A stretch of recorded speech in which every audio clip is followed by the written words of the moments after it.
so we can run into repetitive injuries there. It'd be interesting to kind of talk to her about how she deals with that and how the body feels differently between track season and cross-country season, because they are different animals and different tasks for the human skill. Yeah, and I know, I mean, forgive me for mentioning this because I know we're living the run, but how much about recovery? I mean, we're all about getting up and getting going on this, but I think you have to factor in, I know when I get started on a new program or something else, it's like I want to go, twice a day, 7 days a week, and knowing full well that that's actually counterproductive. So I think you have to balance in there some rest and recovery, and then you got different levels of that where, simply just sitting or lying down, and then you got your active recovery where you're moving around a little bit. It was weird during the season, as it got to the second half of the season, those days off killed me. I mean, it was great to have a day off, but it hurt the body a lot more than a day off the first couple months of the season. And it was like, oh no, a day off. Yay, a day off. Oh no, a day off.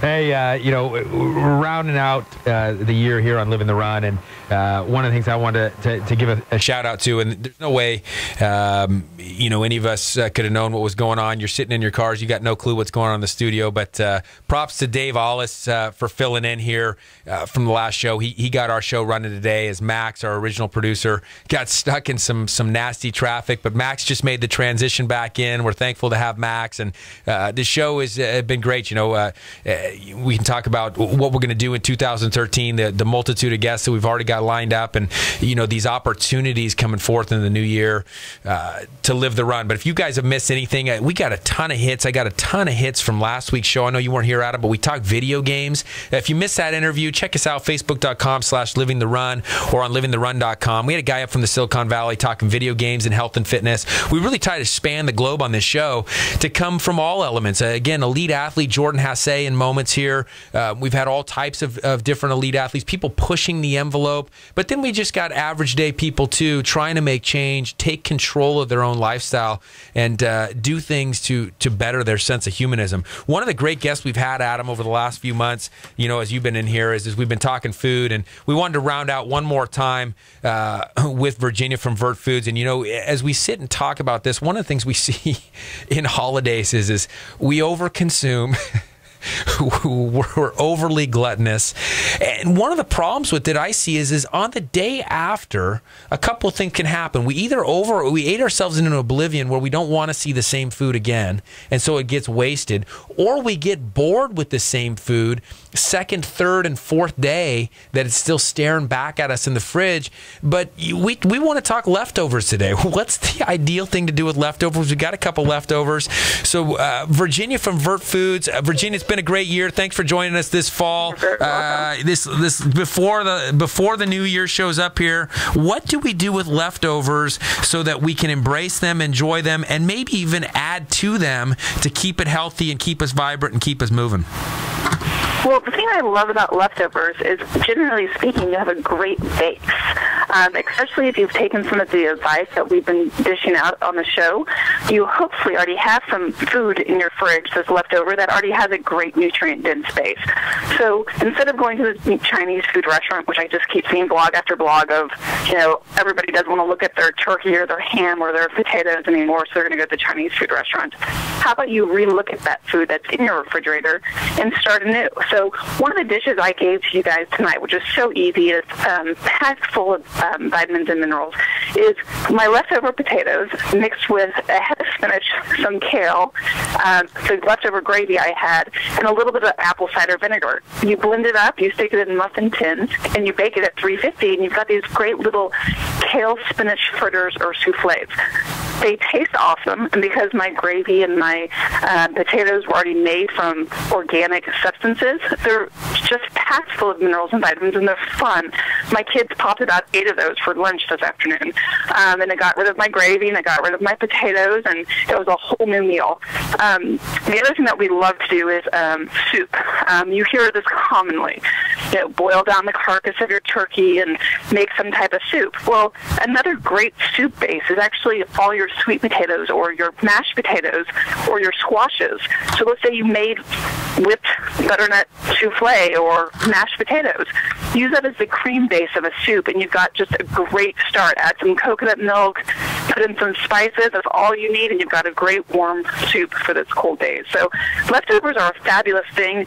Don't give up on the food in there. If you are going to boil down your turkey, like I tell people, go in your garden and grab some fresh herbs and just add as much as you can to it. Boil it down to nice broth. It's a great start to even more fabulous recipes. Yeah. I'm just thinking here. I'm looking at these guys in studio. Do they try I'm just wondering: have spinach and kale fritters ever entered your house? No, they're good. I wish they did. I mean, that was phenomenal. Good. Oh man, good. That was just fantastic. But as you were talking, I'm thinking, geez, these guys, looking at this, it looks foreign, total foreign object. But it reminds me of what you were talking about with Jordan and runners. And I hear a lot of similar analogies when I talk to people about cooking. Is this needing to get that first step? That how do I walk around the block? How do I even deal with fresh grated ginger? It's an interesting thing to me. Obviously, probably like a natural athlete, cooking has always been comfortable for me. It's always been easy, per se. It's always been a point of relaxation. So when I look at people who are like, I don't even know what kale looks like, I've never even seen a spaghetti squash, it's a whole other process of reminding yourself that you have to enter into people's world at their level. So I'm glad you enjoyed it. I'm glad I can bring something new to you. Hopefully you won't be scared of spinach and kale fritters in the future.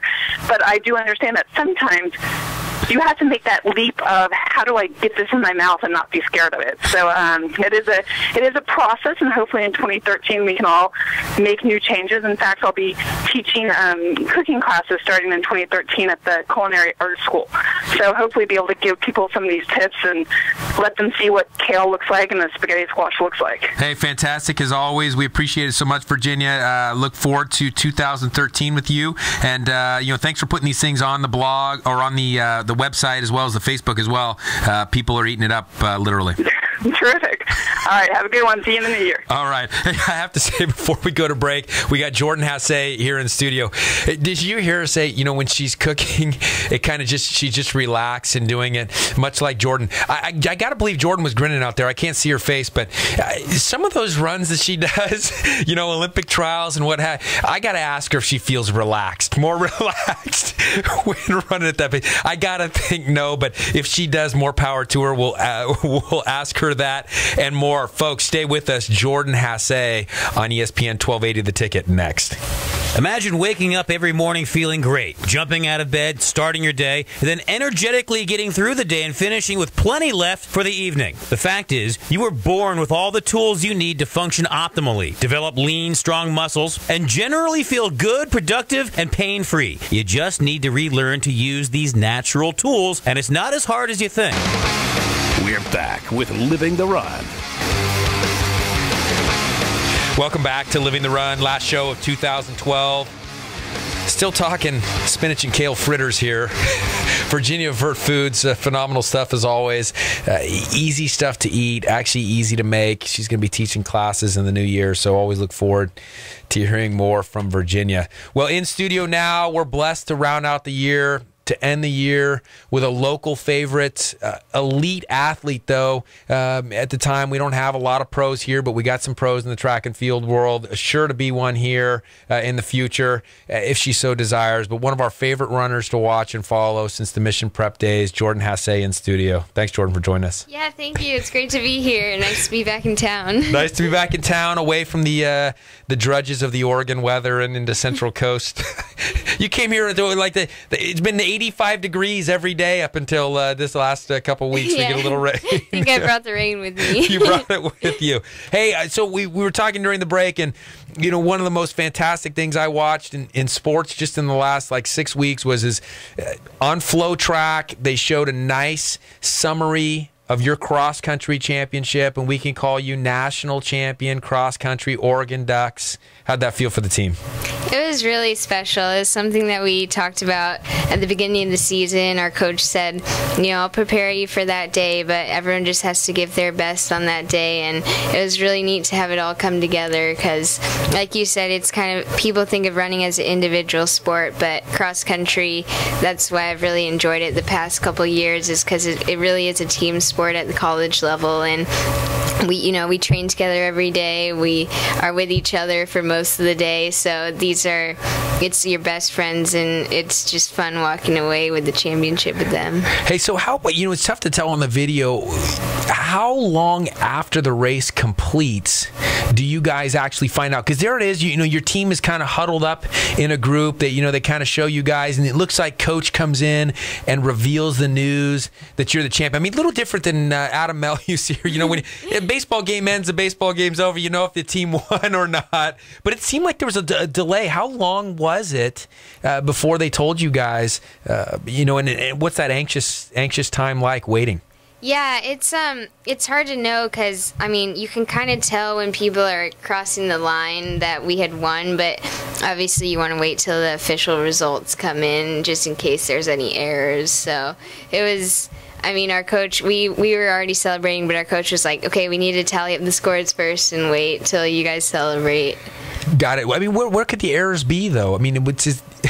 It's time, right? It's place. So low score wins. So each runner has a certain amount of points. So I was third, so I get 3 points. Alexi was ninth, and she gets 9 points. And then so each runner adds up. And actually, so we were told that we won, what you saw in Flow Track, but then they actually forgot to. We wear these automatic chips on our bibs, and they forgot to count our second runner, Alexi.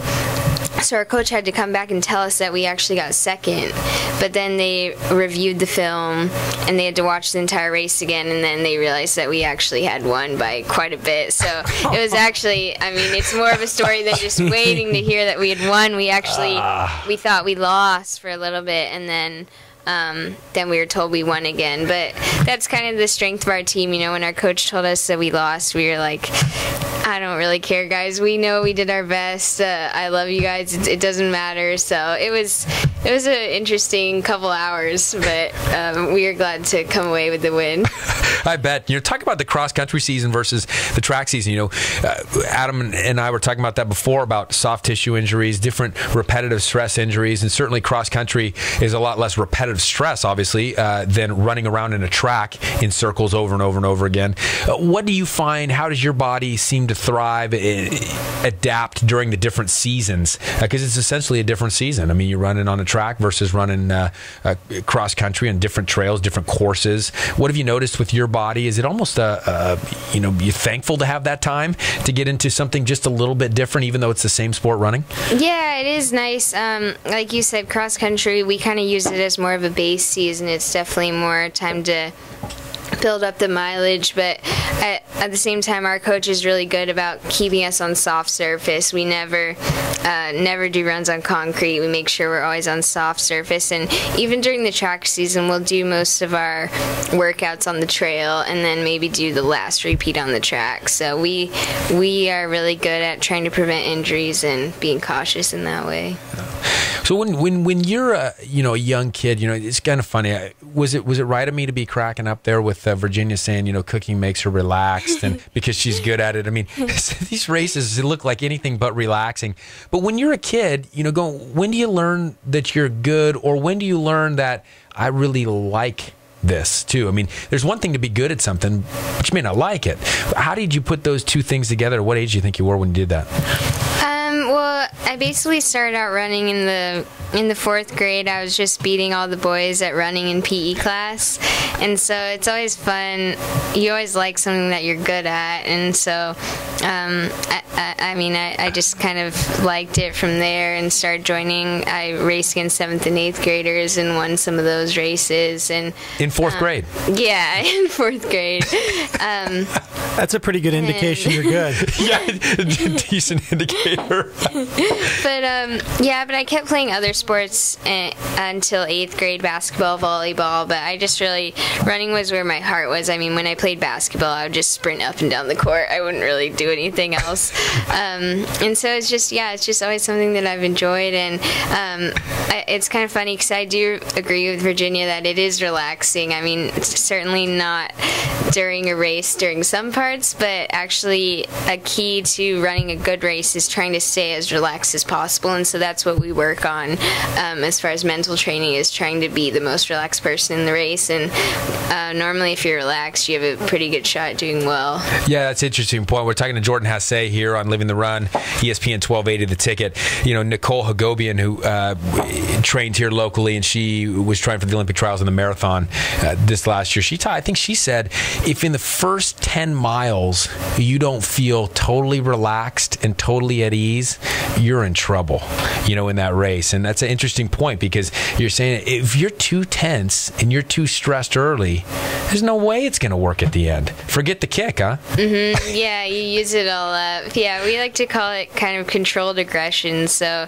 you can't run your heart out for 15 minutes or 20 minutes or however long a cross-country race lasts. I mean, especially in a marathon, like you were saying. So you kind of have to spread out your energy over the last part of the race. And controlled aggression, Adam. Isn't that how you would describe Jordan Hasay?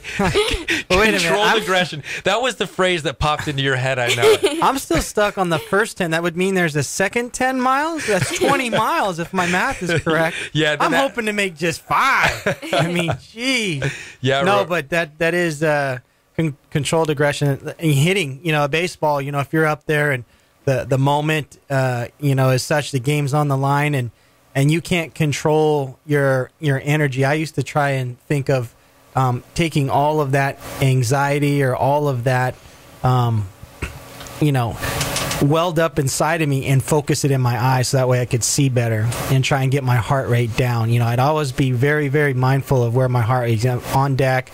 Okay, you know, if this guy gets on, his base is loaded, I have a chance to win the game, and you can just feel your heart start thumping, you know, if you can just, you know, and we have the mental coaches on the team that would, you know, walk you through this stuff, you know, at your request, of course, and it was all about controlling your heart rate and just keeping it down, because then when you're in that, if you're relaxed, if you're running a race, if you've done the training and you can be relaxed, you're going to perform to your peak. But if you're up to bat or running a race and you're nervous and you're burning up that energy, you're not sure, you know, you're probably going to, you know, peter out, you know, or, you know, strike out, get back to the bench and go, that happened so fast, I don't even know what happened. You know, it's just a blur. So I like that controlled aggression, and you know, I've heard it several times before, and yeah, it's tough to do, but when you do it right, it's awesome.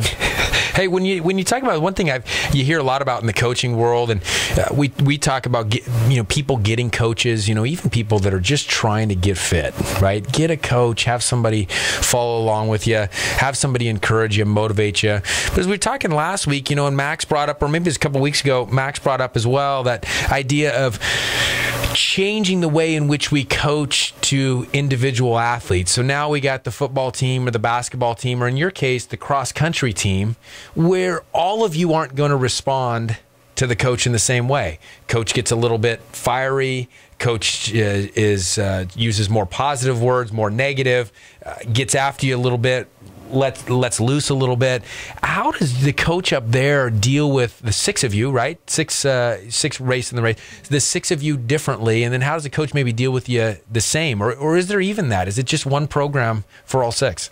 No, that's a good question. And one of the things when I was looking at what college I wanted to go to was, that's what you kind of look at, is whether the coach really tailors to the individual athlete or just the group as a whole. And there were definitely some schools I visited where it's just, you know, they give you the training log for the week and that's it, go do it. But our program is really tailored toward the individual. We have our own personal log she writes out every week, and she's just really good about just knowing people and knowing, you know, I respond better to being held back more, or my teammate needs a little bit more structure, or just knowing different things. And I think one of the big things, as you guys were kind of talking about earlier, is like as far as distance running, typically distance runners are really motivated. They want to do more and want to do a lot of things. So one of the things of a job of our coach is kind of holding us back and making sure that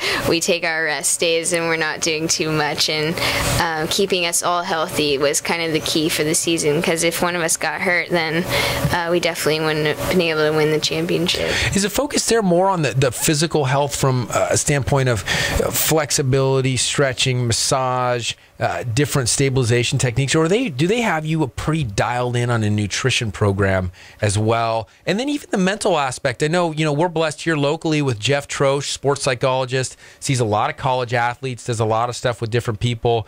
But Jordan, do they have you doing work with sports psychologists if you want to do visualization techniques? Do they have the nutrition aspects too? Because of course, as we talked on Living the Run over this last year, these are all complements to the physical, right? Yeah. And being able to kind of get that twine. What's University of Oregon doing up there, and what do they have that coaching staff for you? Yeah, like you guys said, it's almost even more important than the physical. I mean, anyone can go run as hard as you can, but it's really about recovery afterwards. And we're really blessed up there. We have a massage therapist, a bunch of cold tubs. We have a really nice cold tub next to a hot tub, so you can do contrast therapy, which is really cool. And we're not on a specific nutrition program because different things work for everyone, but we have a nutritionist that we can go see and will advise us. And we have sports psychologists. I actually just started working with one this fall, and he's been really great. And so it's we definitely have a lot of support up there, definitely all the things that you need to be successful. I mean, I think that stuff, I mean, that's music to my ears. I mean, even in Oakland, playing for the A's, we didn't have a massage therapist on staff, as late as 2000 and what was it, 5 or 6 or something like that. And getting to some of these other teams, they had a full-time, but I mean, that's just the small stuff that, again, you were saying if one person on the team breaks down, then now it's, scramble time. You got to get somebody else, and somebody else is going to get in there and do their best, obviously, but it's not the team, just like during the year with baseball, it's who stays healthy, because everybody knows there's going to be some injuries, but the guys who stay the healthiest. And I mean, when you're saying that about at University of Oregon, I was a UCLA guy, so. But Pac-10 rivalry. Yeah. But Pac-12, I still can't say Pac-12. Yeah. Pac-10 rivalry. I'm still going to say Pac-10. But I'm thinking back to my pregame 44 nuggets and French fries from KFC. I wonder why I didn't perform to my peak. It blows me. I'm glad to hear that now, and even the mental coach is stuff that they have going around, definitely at the major league level, but in the minor league level. And guys are kind of looking over their shoulder like, oh gosh, I hope they don't see me going in to talk to the mental coach, at first.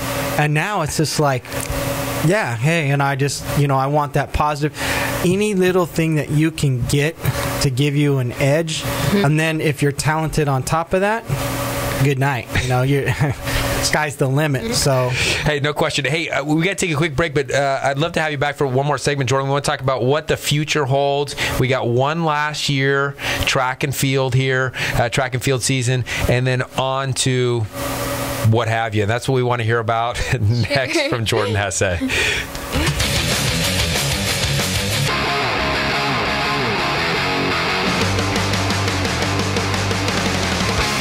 We're back with Living the Run. Hey, welcome back to Living the Run. Jordan Hasay in studio, rounding out the year. If you've missed any of this, find us on livingtherun.com. Podcast will be up tomorrow.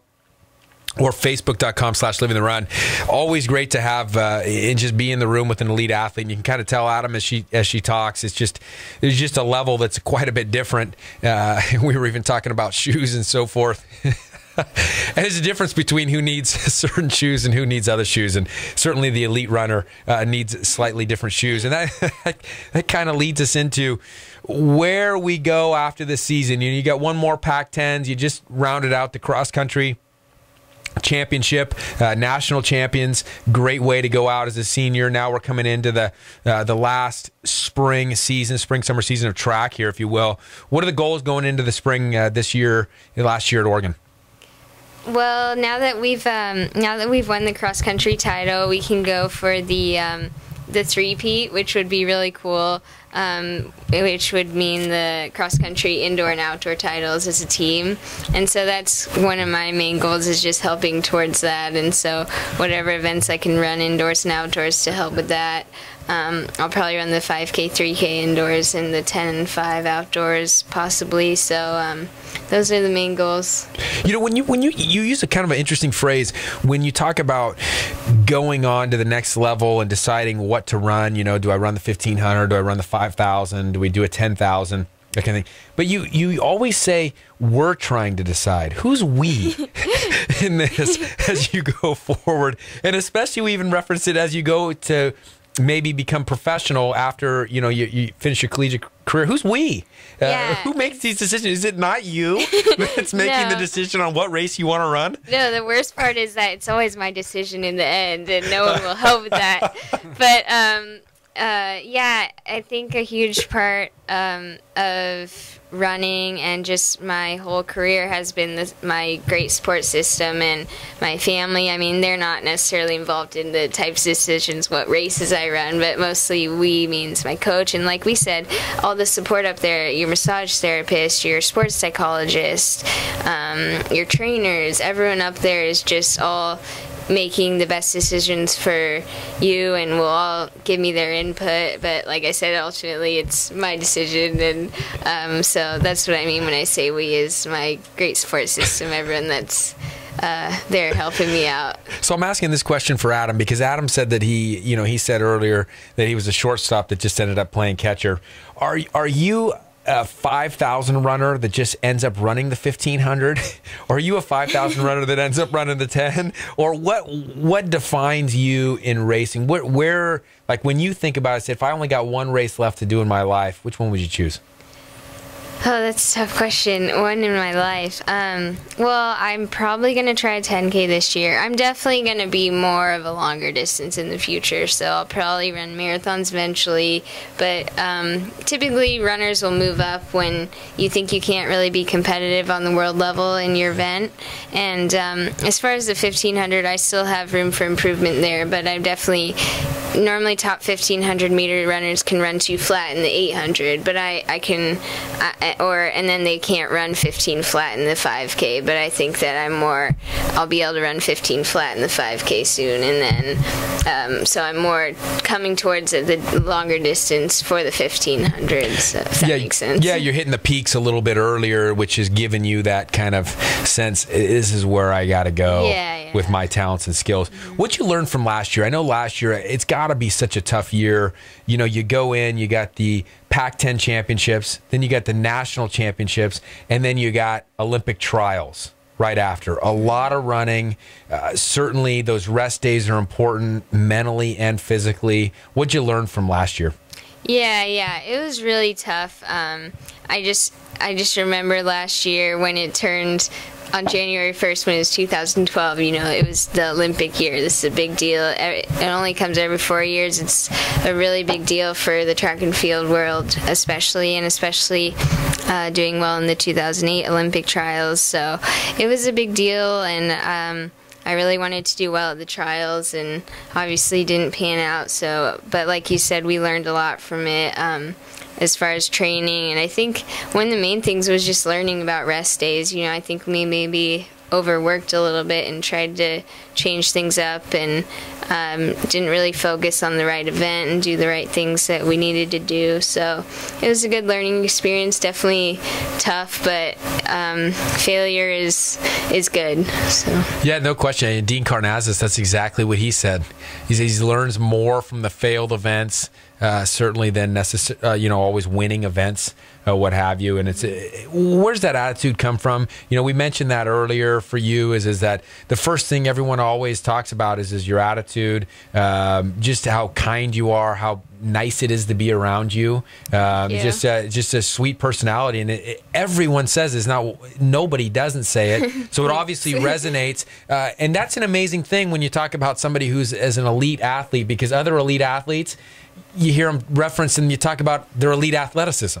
The first thing isn't they talk about who they are as a person. Where did that come from? How did you embrace that so early in your athletic career, despite beating all those crazy boys when they were in 7th and 8th grade? I mean, sure, that should have been ego driven. I could see myself, going ego on that. Well, thanks. I guess it's just always something that I've enjoyed to do, and my family just always taught me to be really humble and just not take anything for granted. I just appreciate what I'm doing, and I love doing it, and I love being able to inspire people, especially the younger kids. And that's just why I love doing it, is just being able to meet different people and just feel really blessed to have the gift that I can share with others. And that's why when I race, I just see it as an opportunity to kind of show my talent off a little bit and just have fun with it.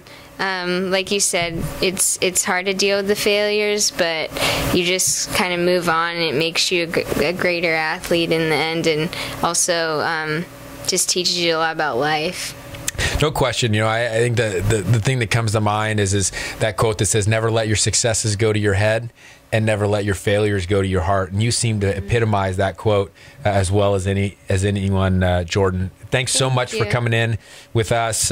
Look forward to paying attention to you in this last Pac-12 year, and looking forward to you as a professional runner here in the future. I know it's going to be great, and I hope you can check back in with us sometime in the spring. Yeah, thanks, Rex. Thanks, Adam. Thanks for having me. I'm a runner now. Right, we should go for a run. I'll be back home. I'm fired up. Yeah, Adam's ready for that run before the new year. He's inspired. Guys, we'll wrap up the show. Tips and takeaways here in moments. Adam Melhuse, Rex Stevens here on Living the Run.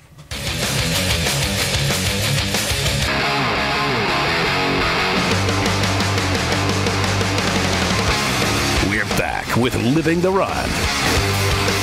Welcome back to Living the Run. Couple minutes left in 2012. Next week, we'll go through some of the best of Living the Run.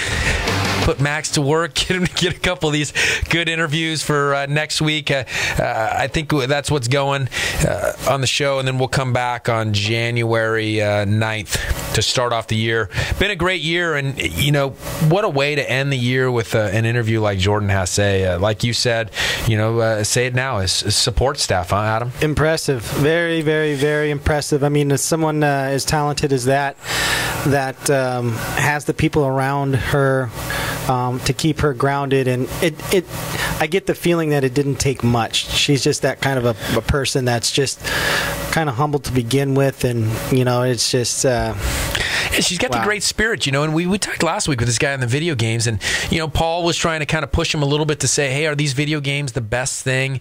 You shoot 'em up games, violence, killing cops, prostitutes, this different kind of stuff. And for some kids, it's not the right thing, and it can kind of get a screw loose. I think you're right. Jordan probably kind of had her head together, but I gotta say, the props got to go to her parents. I have no idea who they are, but all you can say is kids like that, if fostered appropriately, do what she's doing. She's doing things on an elite level. She has been since she was probably 10 years old, and she's going to continue to, because her focus is so good. I mean, look at, she sits there and says, hey, I learn a lot from those failures. Those failures aren't fun at the time, so she's open to admit it, but at the same time, I can look back at them. We can, and she always references we, Adam. I thought that was so brilliant. I was just going to say that. How many times could she have said, well, I did this, or well, I did that, or I did, but it was always we, until you clarified. I'm like, was she got a mouse in her pocket or what? I'm like, I mean, it's always impressive. We. Yeah, it's so impressive. And, going forward here